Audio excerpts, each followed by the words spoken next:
Good morning friends, હું અજય ત્રિવેદી અને આજે આપણે ધોરણ 10 વિષય વિજ્ઞાનમાં ચેપ્ટર 3 શીખી રહ્યા છીએ.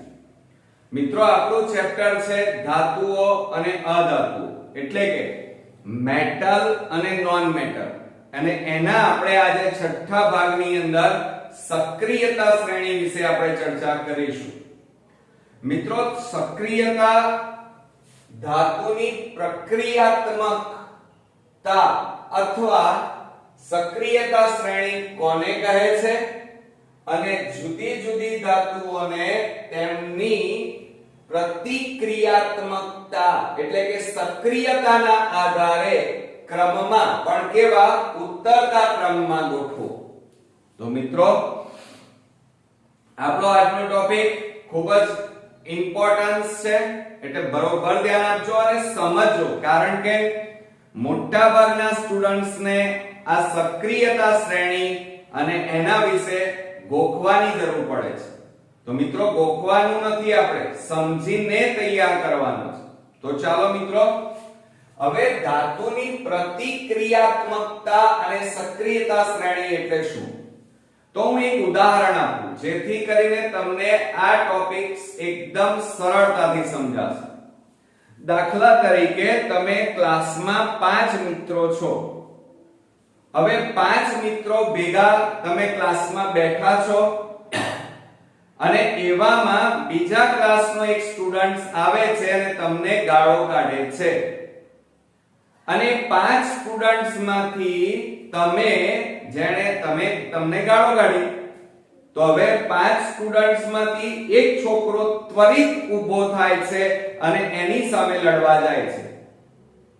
તો મિત્રો, 4 જે હતા એ એમના એમ બેઠેલા રહ્યા, એમણે કોઈ પ્રતિક્રિયા બતાવી નહીં, પણ એમાંનો એક છોકરો તમારા ગ્રુપમાં એવો હતો કે તરત ગરમ થઈ ગયો, તરત એની સામે ઊભો થઈ ગયો.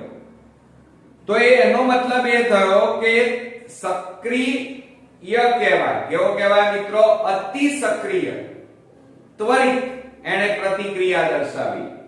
તો એમ અહીંયા પણ આપણે જે ધાતુઓ ભણીએ છીએ એમાં પણ કેટલીક ધાતુઓ એવી છે કે જે ત્વરિત પ્રતિક્રિયાત્મકતા દર્શાવે છે, માટે એમને અતિ સક્રિય ધાતુ કહેવાય છે. બરોબર? તો જોઈએ એમાં મિત્રો કે જુદી જુદી ધાતુઓને તેમની પ્રતિક્રિયાત્મકતા ના આધારે અથવા સક્રિયતાના ઘટતા એટલે કે ઉત્તરતા ક્રમમાં ગોઠવતા જે શ્રેણી તૈયાર થાય એ શ્રેણીને સક્રિયતા શ્રેણી કહેવાય. ખ્યાલ આવ્યો મિત્રો? ફરીથી એકવાર નજર મારી લઈએ. મેં તમને જે ઉદાહરણ આપ્યું, તમારા ઘરમાં પણ તમે જોયું હશે કે તમારા ઘરમાં બધા ભાઈ બહેનોમાં સૌથી વધારે જલ્દી ગરમ કોણ થાય છે? તો એ જે જલ્દી ગરમ થાય છે એ અતિ સક્રિય કહેવાય.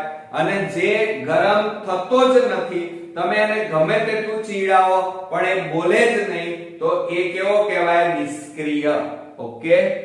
તો એમ અહીંયા પણ જુદી જુદી ધાતુઓને તેમની પ્રતિક્રિયાત્મકતા એટલે કે સક્રિયતાના આધારે તેમને ઉત્તરતા ક્રમમાં ગોઠવવામાં આવે છે.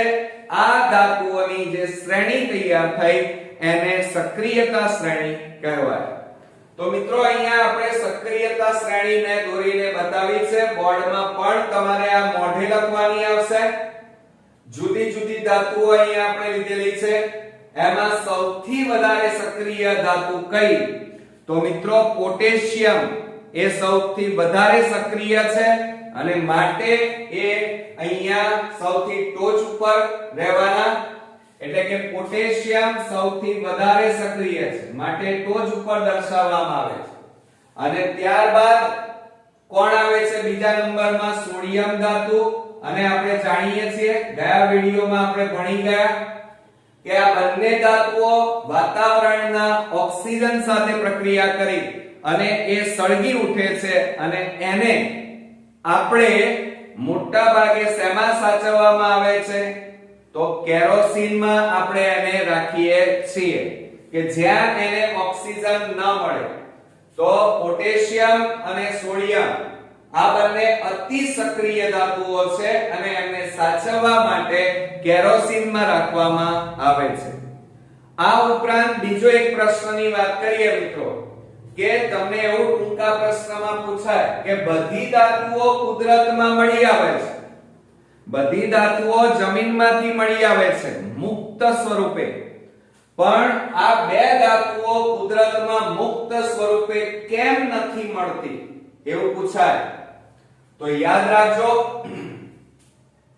કારણ કે આ સોડિયમ અને પોટેશિયમ એટલે કે પોટેશિયમ અને સોડિયમ આ બંને ધાતુઓ અતિ સક્રિય છે અને માટે જો વાતાવરણમાં મુક્ત સ્વરૂપે હોય તો વાતાવરણના ઓક્સિજન સાથે એ જલ્દી પ્રક્રિયા કરી અને સળગી ઉઠે એટલે એનું અસ્તિત્વ શક્ય નથી. માટે મોટા ભાગે આ બંને ધાતુઓ મુક્ત સ્વરૂપે આપણને મળતી નથી. આ યાદ રાખજો.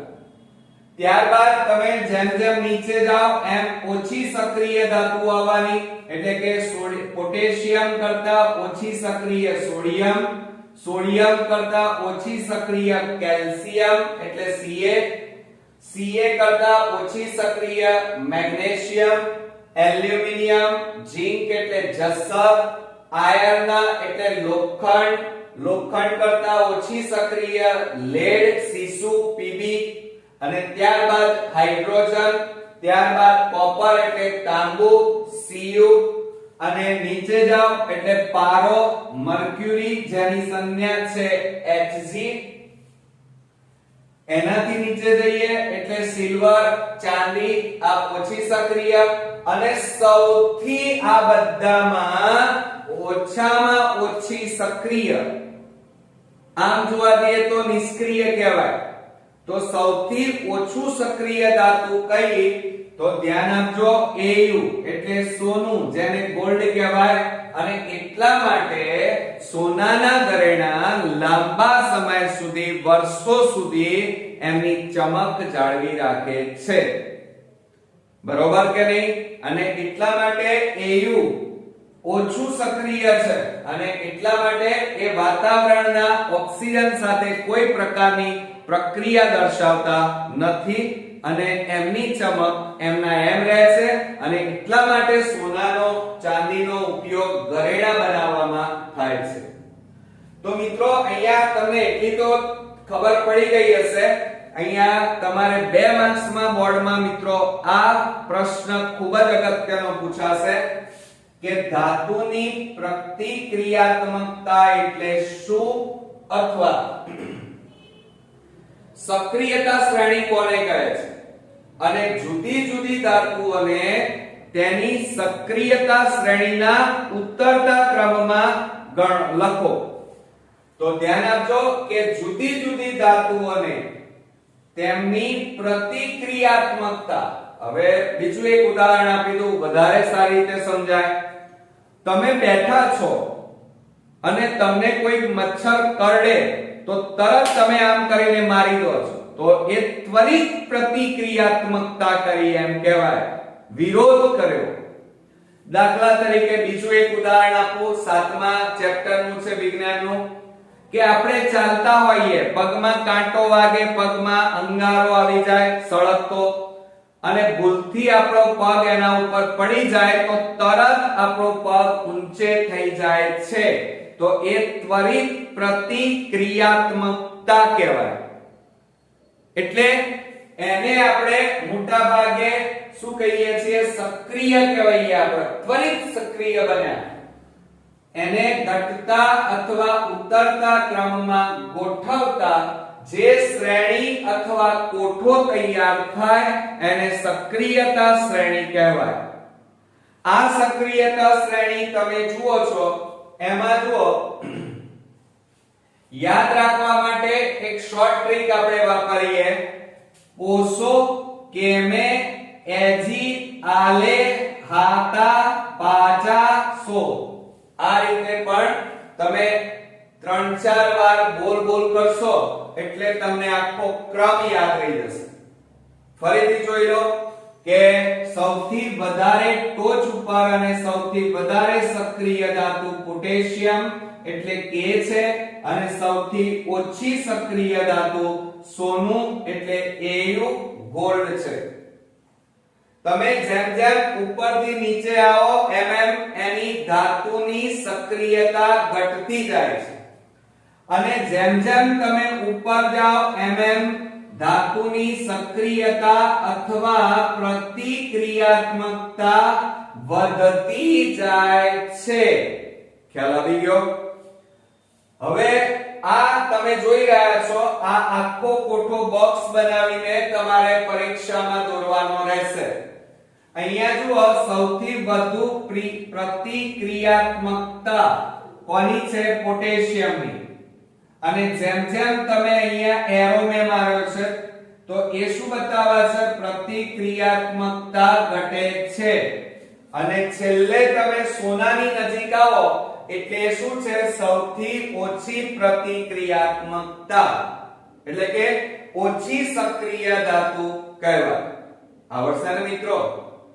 હવે આપણે નેક્સ્ટ એક અગત્યનો પ્રશ્ન જોઈએ જે બોર્ડમાં વારંવાર પૂછાયેલો છે. તો એના ઉપર આપણે નજર મારી લઈએ કે વિસ્થાપન, યાદ રાખજો મોસ્ટ ઇમ્પોર્ટન્ટ છે. વિસ્થાપન પ્રક્રિયા એટલે શું સમજો. અને આયર્ન એટલે લોખંડ અને કોપર પૈકી કઈ ધાતુ વધુ પ્રતિક્રિયાત્મકતા એટલે કે સક્રિય છે? શા માટે? ધ્યાન આપો. હું પ્રશ્નને બરોબર સમજી લો કારણ કે પ્રશ્ન સમજ્યા પછી તમે એનો યોગ્ય અને સાચો આન્સર લખી શકો. બરોબર? કે વિસ્થાપન પ્રક્રિયા એટલે શું? આયર્ન અને કોપર પૈકી કઈ ધાતુ વધુ પ્રતિક્રિયાત્મક છે? શા માટે? તો મિત્રો બરોબર ધ્યાન આપીએ. હવે તમે જાણો છો કે જે પ્રક્રિયામાં વધુ ક્રિયાત્મક અથવા વધુ સક્રિય ધાતુ જે પ્રક્રિયામાં વધુ સક્રિય ધાતુ ધ્યાન આપજો તેનાથી ઓછી સક્રિય ધાતુને, ફરીથી હું કહું છું કે જે પ્રક્રિયામાં, મારી જોડે મનમાં બોલજો મિત્રો એટલે જલ્દી આવડશે, કે જે પ્રક્રિયામાં વધુ સક્રિય ધાતુ તેનાથી ઓછા સક્રિય ધાતુને તેના સંયોજનના દ્રાવણમાંથી કે પીગાળેલ સ્વરૂપમાંથી વિસ્થાપિત કરે છે, છૂટા પાડે છે. માટે તો તેવી પ્રક્રિયાને વિસ્થાપન પ્રક્રિયા કહેવાય. ધ્યાન આપો. હું ફરીથી એક પ્રયોગ દ્વારા તમને સમજાવી દઉં એટલે તમને વધારે ખબર પડશે. અને આનો પ્રયોગ તો તમારે આવે જ છે. આપણે નેક્સ્ટ વિડિયોમાં એક પ્રયોગ પણ જોવાના છીએ. દાખલા તરીકે આ એક બીકર લીધું, સમજો જરા. હવે બીકરની અંદર મેં આ સળિયો એક લીધો, સમજો જરા. આ એક સળિયો લીધો, બરોબર? હવે આ સળિયાને ધ્યાન રાખજો બરોબર. આ સળિયો છે એ આયર્નનો છે. આયર્ન એટલે લોખંડ. અને એની અંદર મેં આ દ્રાવણ ભરી નાખ્યું. જુઓ બધું શું કર્યું? દ્રાવણ ભર્યું.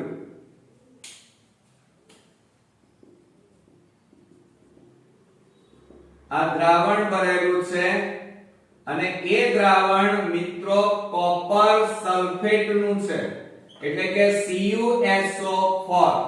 બરોબર?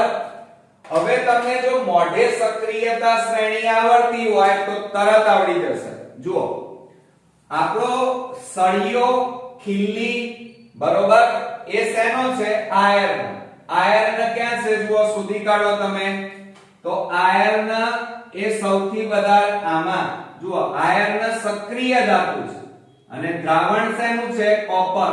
કોપર જો આ રહી એટલે આમ તમે નીચે જાઓ તો આ ઓછી સક્રિય અને આ વધારે સક્રિય, એટલે તમને એટલી તો સક્રિયતા શ્રેણી જોતા એટલી ખબર પડી કે આ આયર્ન વધારે સક્રિય છે, જ્યારે કોપર સલ્ફેટમાં કોપર છે ને એ ઓછો સક્રિય છે.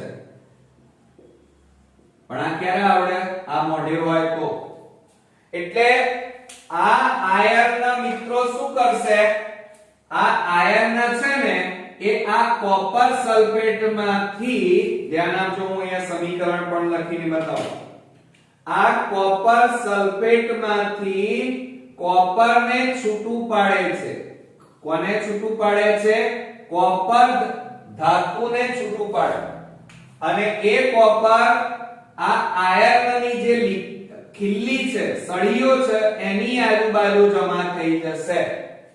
એટલે જુઓ, આ વધારે સક્રિય ધાતુ એ ઓછી સક્રિય ધાતુને તેના જલીય દ્રાવણમાંથી વિસ્થાપિત કર્યું એમ કહેવાય. એટલે કોણ છૂટું પડ્યું? કોપર. તો ધ્યાન આપજો બરોબર કે જે પ્રક્રિયામાં વધુ સક્રિય ધાતુ તેનાથી ઓછી સક્રિય ધાતુને તેના સંયોજન અહીંયા કયું છે? Copper sulphate. સંયોજનના દ્રાવણમાંથી, આ દ્રાવણ છે કોપર સલ્ફેટનું, એમાંથી કોપર ધાતુ અથવા પીગાળેલ સ્વરૂપમાંથી છૂટી પાડે છે. કોને છૂટું પાડે છે? કોપરને. તો તેવી પ્રક્રિયાને વિસ્થાપન પ્રક્રિયા કહેવાય.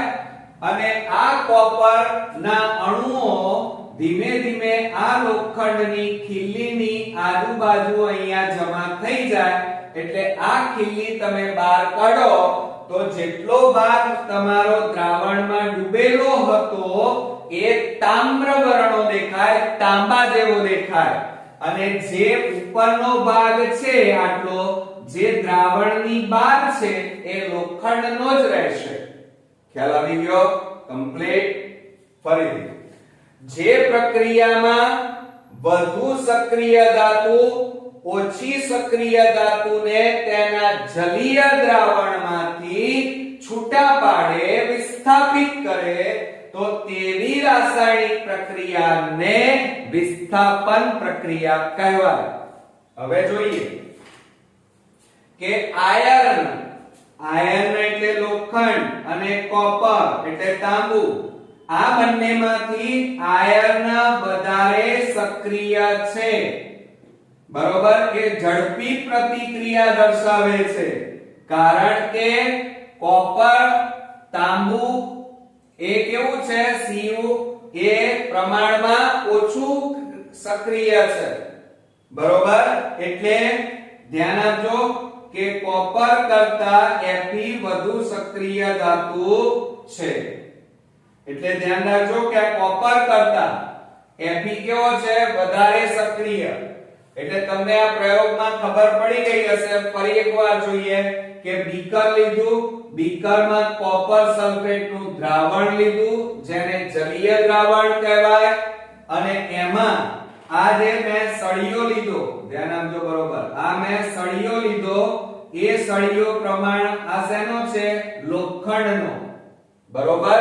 એટલે મારી પાસે બે વસ્તુ છે, એક લોખંડનો સળિયો અને કોપર સલ્ફેટનું દ્રાવણ. હવે આ પ્રયોગ 10-15 મિનિટ, અડધો કલાક રાખી મૂકો અને પછી આ સળિયાને બહાર કાઢો તો તમે જોશો કે આ સળિયો લોખંડનો જે ભાગ દ્રાવણની અંદર ડૂબેલો હતો, જે ભાગ અંદર ડૂબેલો હતો એ તામ્ર વર્ણો બની જાય છે. એટલે કે આ લોખંડનો સળિયો તાંબા જેવો લાગે છે આટલો ભાગ, અને જે ભાગ દ્રાવણની બહાર હતો એ ભાગ લોખંડનો જ રહે છે, એમાં કોઈ દેખાવમાં ફેર થતો નથી. એટલે આનો મતલબ એ થયો કે આયર્ન એ વધારે સક્રિય છે, જ્યારે કોપર સલ્ફેટમાં કોપર એ ઓછું સક્રિય છે. માટે આયર્ન કોપર સલ્ફેટના જલીય દ્રાવણમાંથી કોપર ધાતુને છૂટી પાડે છે. એટલે દ્રાવણમાં કોપર એટલે કે તાંબાના અણુઓ ફરતા થઈ જાય છે અને એ અણુઓ આ લોખંડના સળિયાની આજુબાજુ જમા થઈ જાય અને પછી જ્યારે આપણે સળિયો બહાર કાઢીએ તો જે ભાગ દ્રાવણમાં ડૂબેલો હતો એ તાંબા જેવો લાગે છે અને જે ભાગ દ્રાવણની બહાર હતો એ લોખંડ જેવો લાગે છે. Okay, clear?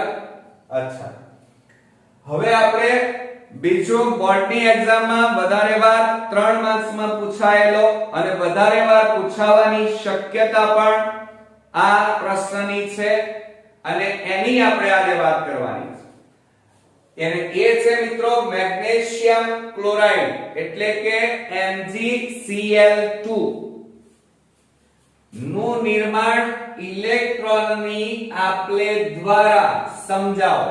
Most important questions બરોબર સમજજો મિત્રો, કારણ કે આ ચેપ્ટર આખું સમજીને જ તૈયાર થાય એવું છે. ગોખવાથી ક્યારે આ ચેપ્ટર આવડવાનું નથી, ધ્યાન આપજો. હવે આપણે જાણીએ છીએ મિત્રો, બરોબર ધ્યાન આપીએ, પણ આની હવે જરૂર નથી એટલે હવે હું સમજાવવા માટે આને ભૂસી નાખું છું જેથી આપણે સમજીએ પ્રશ્ન. હવે તમે જોઈ રહ્યા છો મેગ્નેશિયમની વાત છે. હવે તમે જાણો છો મિત્રો કે મેગ્નેશિયમ ધાતુનો પરમાણુ ક્રમાંક કેટલો છે? 12 છે. આ મોઢે આવડવું જોઈએ. મેગ્નેશિયમનો પરમાણુ ક્રમાંક 12 એટલે એની ઇલેક્ટ્રોન રચના તમે જાણો છો. આ કેન્દ્ર 9મા ધોરણમાં ભણ્યા હતા. ન્યુટ્રોન અને પ્રોટોન એ કેન્દ્રમાં આવેલા છે અને એને ન્યુક્લિયસ કહેવાય અને એની પહેલી કક્ષા, બીજી કક્ષા, ત્રીજી કક્ષા આ રીતે આવેલી છે, ગોળ ગોળ રાઉન્ડમાં. મેં આ તો પંક્તિ દોરી. તો આ મેગ્નેશિયમનો પરમાણુ ક્રમાંક 12 એટલે મિત્રો એક સૂત્ર યાદ રાખી લેજો કાયમ માટે. આ આવડ્યું ને તો બધું આવડી જશે. ગોખવાની કશી કોઈ જરૂર નથી તમારે. 2 8 8 18 અને 32. 2 8 18 અને 32. હવે તમે વિચાર કરો એટલે એનો મતલબ એ છે કે પહેલી કક્ષામાં 2 ઇલેક્ટ્રોન, બીજી કક્ષામાં 8 ઇલેક્ટ્રોન, ત્રીજી કક્ષામાં 8 ઇલેક્ટ્રોન, ચોથામાં 18, પાંચમીમાં 32 ઇલેક્ટ્રોન ભરાય. એનાથી વધારે નહીં. ઓછા ભરાય પણ વધારે ભરાય નહીં. તો હવે આપણે મેગ્નેશિયમનો પરમાણુ ક્રમાંક કેટલો છે? 12. તો હવે એમાં ઇલેક્ટ્રોન કેવી રીતે ભરાય? તો પહેલી કક્ષામાં 2 ઇલેક્ટ્રોન ભરાય એટલે 12 માંથી 2 તો જતા રહ્યા. હવે બીજામાં કેટલા ભરાય? 8 એટલે જુઓ 12 માંથી 8 અને 2 એટલે 10 જતા રહ્યા. તો હવે બાકી કેટલા રહ્યા? 2 જ ઇલેક્ટ્રોન. તો ત્રીજી કક્ષામાં 2 જ ઇલેક્ટ્રોન ભરાય. બરોબર જોજો. એટલે આ શું થયું? મેગ્નેશિયમની ઇલેક્ટ્રોન રચના કેટલી થઈ? 2 8 2. સમજ્યા તમે? કેટલી થઈ? 2 8 2. બરોબર કે નહીં? હવે જો પહેલી કક્ષા 2, ઓકે, એટલે પૂર્ણ કહેવાય. બીજી કક્ષામાં 8, જો 8 છે ને પૂરી. પણ ત્રીજી કક્ષા જુઓ 8 હોવા જોઈએ, 6 કેટલા? 2. એટલે એનો મતલબ કે મેગ્નેશિયમની ત્રીજી કક્ષા અપૂર્ણ છે, એને પૂર્ણ બનાવવી પડે. બરોબર, તો સ્થાયી અષ્ટક રચના બને. Okay, clear? એટલે આ મેગ્નેશિયમમાં છેલ્લી કક્ષામાં 2 ઇલેક્ટ્રોન છે. હોવા કેટલા જોઈએ? 8. હવે બે જ ઇલેક્ટ્રોન છે તો ખૂટે કેટલા? જોજો બરોબર. 8 માંથી 2 છે તો ખૂટે કેટલા? 6. હવે મારા એક પ્રશ્નનો જવાબ આપો. જુઓ મિત્રો, મારે 6 ઇલેક્ટ્રોન ખૂટે છે તો હું 6 લઉં. 1 2 3 4 5 6. ઓકે. 6 ઇલેક્ટ્રોન લેવા સારા કે આ બે ઇલેક્ટ્રોન છે એને આપી દેવા સારા? 1 2. તો તમે વિચાર કરો કે બે ઇલેક્ટ્રોન આપવામાં શક્તિ વધારે વપરાય કે 6 ઇલેક્ટ્રોન મેળવવામાં શક્તિ વધારે વપરાય? બોલો, ચાલો વિચારો. હું ફરી પ્રશ્ન પૂછું છું કે બે ઇલેક્ટ્રોન આપી દેવા સારા કે 6 ઇલેક્ટ્રોન લેવા સારા? બેમાંથી કયામાં વધારે ઉર્જા વપરાય? તો તમે કહેશો સર 6 ઇલેક્ટ્રોન લેવા જવા માટે શક્તિ વધારે વપરાય, ખોટનો ધંધો કહેવાય, એના કરતા આ બે ઇલેક્ટ્રોન આવી દેવા સારા. એટલે એનો મતલબ એ થયો કે આ મેગ્નેશિયમ ધાતુ કેટલા ઇલેક્ટ્રોન નું દાન કરવા તૈયાર છે? 2 ઇલેક્ટ્રોન આપવા તૈયાર છે. ઓકે. હવે 2 ઇલેક્ટ્રોન દાન કરવું હોય તો દાન લેવા માટે તો કોક જોઈએ ને ભાઈ. તમે આલવા માટે બેઠા છો પણ કોક ભિખારી તો જોઈએ કે ઘરની બહાર. તો હવે આ મેગ્નેશિયમ એવા વ્યક્તિ જોડે ભાગીદારી કરશે, એવા લોકોને ઇલેક્ટ્રોન આપશે કે જેને 2 ઇલેક્ટ્રોન ની જ જરૂર છે. સમજ્યા જરા? હવે 2 અથવા એક ઇલેક્ટ્રોન, તો જુઓ અહીંયા કે ક્લોરીન ની વાત કરીએ. હવે આ સાઈડમાં હમણાં આવવા દો. ક્લોરીન, ક્લોરીન એટલે Cl. હવે ક્લોરીન નો પરમાણુ ક્રમાંક કેટલો છે મિત્રો?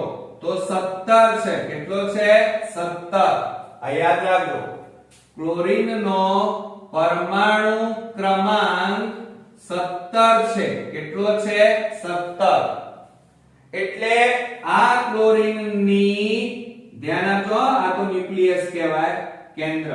એની પહેલી, બીજી, ત્રીજી, ચોથી, પાંચમી આ કક્ષાઓ છે. શું છે? કક્ષા. હવે આ 17 પરમાણુ ક્રમાંક એટલે 17 ઇલેક્ટ્રોન છે. તો પહેલી કક્ષામાં કેટલા ભરાય? 2. બીજી કક્ષામાં 8. 8 ને 2 10. બાકી કેટલા રહ્યા? 7. ભરાઈ ગયા. હવે આ ત્રણેયનો સરવાળો કરો. 17 થઈ ગયો. 2 ના 10, 10 ને 7 17. તો ઇલેક્ટ્રોન રચના કેટલી થઈ કહેવાય ક્લોરીનની? ઇલેક્ટ્રોન રચના 2 8 7 કહેવાય. હવે પહેલી કક્ષા જુઓ પૂર્ણ, આ પૂર્ણ. બીજી કક્ષા અહીંયા જુઓ સૂત્ર છે પૂર્ણ. ત્રીજી કક્ષા જુઓ 8 હોવા જોઈએ. કેટલા છે? 7. કેટલા ખૂટે? 1. જોજો હવે હમણાં જેમ જવાબ આપ્યો તો એમ તમારે હવે જવાબ આપવાનો છે કે 7 ઇલેક્ટ્રોન છે મારી પાસે. કેટલા છે? 7. ખૂટે છે કેટલા? 1 જ.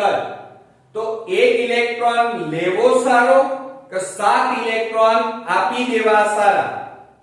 કારણ કે મારે કાં તો આપી દઉં કાં તો લઈ અને મારે આ છેલ્લી કક્ષા પૂર્ણ ભરવાની છે. એટલે હું સ્થાયી અષ્ટક રચના પ્રાપ્ત કરીશ. કઈ રચના? સ્થાયી અષ્ટક રચના પ્રાપ્ત કરીશ. તો તમે તરત કહેશો સર એક જ ઇલેક્ટ્રોન ખૂટે છે તો લઈ લો ને કોકની પાસેથી. તો કોની પાસે લઉં? એક જ ખૂટે છે. તો હવે આને જુઓ, મેગ્નેશિયમ આલવા તૈયાર છે, આ લેવા તૈયાર છે. તો આ બે શું કરશે? મેગ્નેશિયમ અને ક્લોરીન બંને એકબીજા સાથે ભાગીદારી કરશે. હવે જુઓ, સમજજો જરા. હવે આ પૂછી નાખું છું હો. ના, અહીંયા કરીએ. ચાલો અહીંયા ધ્યાન આપજો હો. બરોબર સમજી લો તો ક્યારે ગોખવાની જરૂરત ના પડે. ચાલો, મેગ્નેશિયમ એની પાસે ઇલેક્ટ્રોન કેટલા? 2 છે. બરોબર. હવે ક્લોરીન ના કેટલા કુટર છે? એક જ જોઈએ છે. તો આ મેગ્નેશિયમ એક ઇલેક્ટ્રોન એક Cl ના આપે છે અને બીજો ઇલેક્ટ્રોન પણ કોના આપે છે? Cl ના. એટલે Cl ના કેટલા અણુ થયા?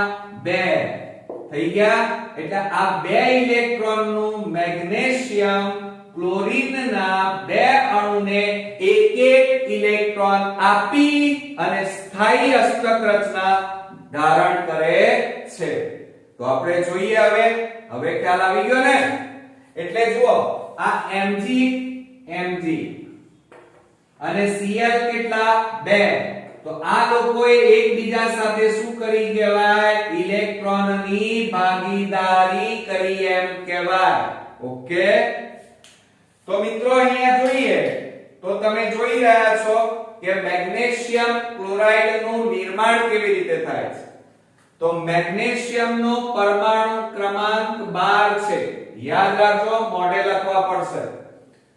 અને માટે આ મેગ્નેશિયમ ની ઇલેક્ટ્રોન રચના કેટલી થાય? 2 8 2 થાય. કેટલી થાય? 2 8 2. એટલે આ મેગ્નેશિયમ ધાતુ 2 ઇલેક્ટ્રોન ગુમાવે છે. કેટલા?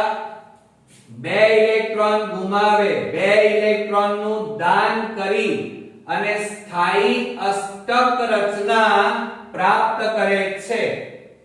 હવે એને સમીકરણ સ્વરૂપે આપણે લખવું પડે. તો મેગ્નેશિયમ અને એની ઇલેક્ટ્રોન રચના જુઓ, 2 8 2 2 8 2. હવે આ 2 ઇલેક્ટ્રોન જે વધારાના છે એનું દાન કરે છે. તો મેગ્નેશિયમ જુઓ દાન કરે. હું દાન કરું તમને તો મારા માથા ઉપર પ્લસ વીજભાર લાગે, ધન વીજભાર લાગે. અને તમે જો ઇલેક્ટ્રોન સ્વીકારો તો તમારા માથા પર ઋણ વીજભાર લાગે. એટલે મેગ્નેશિયમ 2 ઇલેક્ટ્રોન નું દાન કરે છે, માટે એના માથા ઉપર 2+ લખાય અને હવે એની ઇલેક્ટ્રોન રચના 2 8 થાય. બરોબર. અને કેટલા ઇલેક્ટ્રોન નું દાન કરે છે? 2 ઇલેક્ટ્રોન E-. ઓકે, ખ્યાલ આવી ગયો? સમજણ પડી ને? જો 3 ઇલેક્ટ્રોન નું દાન કરે તો અહીંયા 3+ આવે. 1 ઇલેક્ટ્રોન નું દાન કરે તો 1+ આવે. ઓકે. એ જ રીતે આપણે ક્લોરીન ની વાત કરીએ તો ક્લોરીન પરમાણુ જે છે, એક ક્લોરીન પરમાણુનો પરમાણુ ક્રમાંક 17 છે મિત્રો. કેટલો છે? 17. યાદ રાખજો. આ ક્લોરીન પરમાણુ ની બાહ્યતમ કક્ષા એની ઇલેક્ટ્રોન રચના કેટલી? 2 8 7 2 8 7. એની પહેલી 2 કક્ષાઓ તો પૂર્ણ ભરાયેલી છે, પણ છેલ્લી કક્ષામાં એક ઇલેક્ટ્રોન ખૂટે છે. માટે એક ઇલેક્ટ્રોન મેળવીને કોની પાસેથી? મેગ્નેશિયમ પાસેથી મેળવીને સ્થાયી અષ્ટક રચના પ્રાપ્ત કરે છે. બરોબર.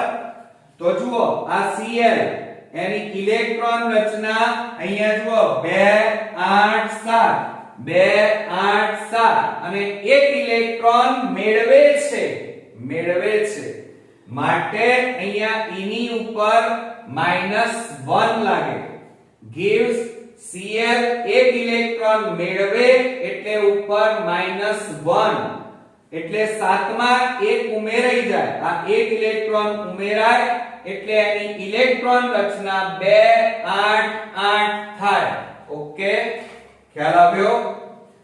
તો આમ આ મેગ્નેશિયમ ધાતુ ક્લોરીનના બે અણુ સાથે કેટલા બે તો યાદ રાખજો કે આ મેગ્નેશિયમ પરમાણુ તેના બે ઇલેક્ટ્રોન પૈકી એક ઇલેક્ટ્રોન આ એક ઇલેક્ટ્રોન કોને આપે છે તો એક ઇલેક્ટ્રોન બંને ક્લોરીન પરમાણુને આપીને મેગ્નેશિયમ ક્લોરાઇડ બનાવે છે ઓકે ખ્યાલ આવ્યો એટલે મેગ્નેશિયમ પોતાના બે ઇલેક્ટ્રોન ક્લોરીનના બે અણુને એક ઇલેક્ટ્રોન આપી અને મેગ્નેશિયમ ક્લોરાઇડ બનાવે છે એને લખાય કેવી રીતે તો જુઓ અહીંયા મેગ્નેશિયમ આ જે ટપકા કર્યા છે એ ઇલેક્ટ્રોન બતાવે છે કેટલા